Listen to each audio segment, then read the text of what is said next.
नमस्कार। आज हम बात करने वाले हैं फिजिक्स के एक सबसे गहरे और सबसे छोटे रहस्य की, यानी एटम का न्यूक्लियस, उसका केंद्र। और मजे की बात यह है कि हम इसे समझने की कोशिश करेंगे पानी की एक नन्ही सी बूंद की मदद से। है ना कमाल की बात? तो सवाल ये उठता है कि आखिर एटम के इस कोर को, उसके केंद्र को कौन सी चीज एक साथ बांध कर रखती है। जरा सोचिए, एटम का जो न्यूक्लियस है वो प्रोटॉन और न्यूट्रॉन से खचाखच भरी हुई एक बहुत ही छोटी सी जगह है, और यहीं से असली पहेली शुरू होती है। देखिए, न्यूक्लियस के अंदर होते हैं बहुत सारे प्रोटॉन्स जिन पर होता है पॉजिटिव चार्ज। और फिजिक्स का एक बेसिक सा नियम है कि एक जैसे चार्ज एक दूसरे को दूर धकेलते हैं, रिपेल करते हैं।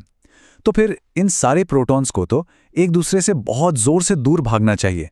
तो फिर ये एक साथ एक छोटी सी जगह में टिके कैसे रहते हैं?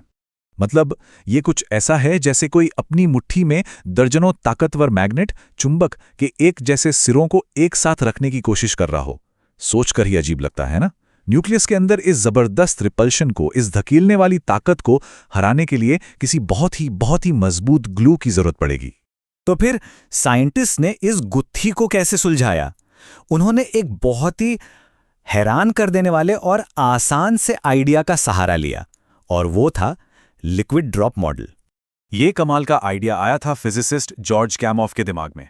उन्होंने सोचा, क्या हो अगर हम न्यूक्लियस को बहुत सारे पार्टिकल्स के झुंड की तरह देखने के बजाय उसे लिक्विड यानी किसी तरल पदार्थ की एक छोटी सी बूंद की तरह देखें।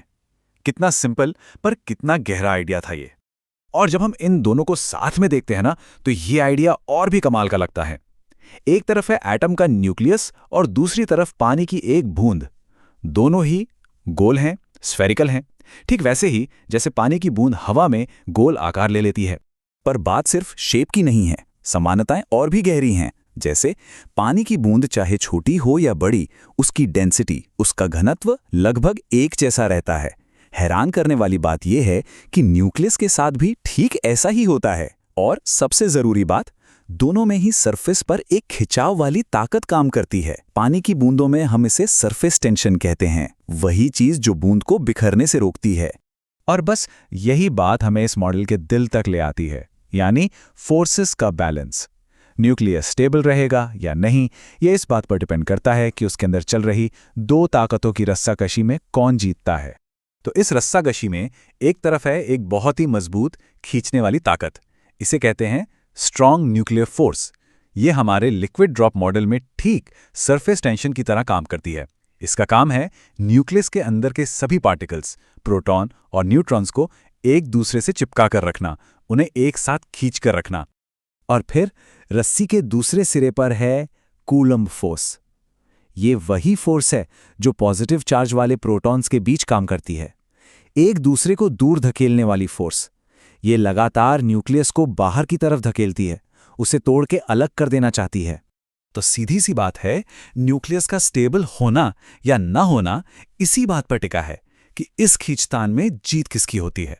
अगर खींचने वाली स्ट्रॉन्ग न्यूक्लियर फोर्स जीत गई तो न्यूक्लियस मजबूती से टिका रहेगा, और अगर धकेलने वाली कूलम्ब फोर्स हावी हो गई तो न्यूक्लियस अनस्टेबल हो जाएगा, यानी अस्थायी हो जाएगा। और यहीं पर आकर यह मॉडल अपना असली कमाल दिखाता है, क्योंकि ये न्यूक्लियर फिशन यानी नाभिक के टूटने जैसी बड़ी और ताकतवर प्रक्रिया को बड़े ही आसान और मजेदार तरीके से समझा देता है। तो सोचिए, क्या होगा अगर ये नाजुक सा बैलेंस बिगड़ जाए? मान लीजिए कि बाहर से एक तेज रफ्तार न्यूट्रॉन आकर इस न्यूक्लियस से टकरा जाता है और अपनी सारी एनर्जी उसे दे देता है। अब हमारा लिक्विड ड्रॉप मॉडल पिक्चर में आता है। जैसे ही न्यूक्लियस को एक्स्ट्रा एनर्जी मिलती है, वो एक पानी की बूंद की तरह कांपने और डगमगाने लगता है। फिर वो खिंचकर लंबा होने लगता है, और फिर एक ऐसा पॉइंट आता है जहां प्रोटॉन्स के बीच की वो धकेलने वाली फोर्स इतनी ज्यादा हो जाती है कि वो अंदर खींचने वाली सरफेस टेंशन पर भारी पड़ जाती है और बूंद टूट जाती है। न्यूक्लियस दो या ज्यादा छोटी छोटी बूंदों में बंट जाता है। और इस टूटने का नतीजा क्या होता है? इससे सिर्फ छोटे न्यूक्लियस ही नहीं बनते, बल्कि साथ में कुछ और न्यूट्रॉन भी निकलते हैं, और निकलती है बहुत सारी एनर्जी। जी हां, यही वो एनर्जी है जो न्यूक्लियर पावर प्लांट्स को चलाती है, और न्यूक्लियर वेपन्स का आधार भी यही है।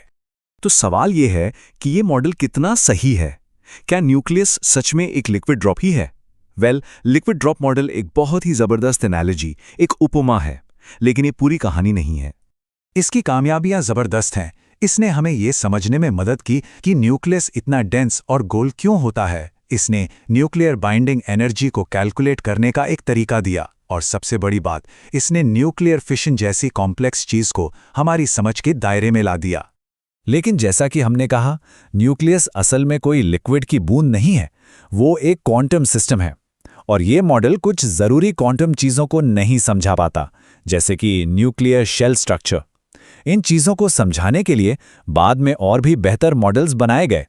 इसके बावजूद लिक्विड ड्रॉप मॉडल आज भी साइंस में क्रिएटिव सोच की ताकत का एक बेहतरीन उदाहरण है, और ये हमें सोचने पर मजबूर करता है कि इस यूनिवर्स के ना जाने और कितने बड़े बड़े रहस्य ऐसी ही किसी छोटी सिंपल सी एनालॉजी के पीछे छिपे होंगे, बस हमारे समझने का इंतजार कर रहे होंगे।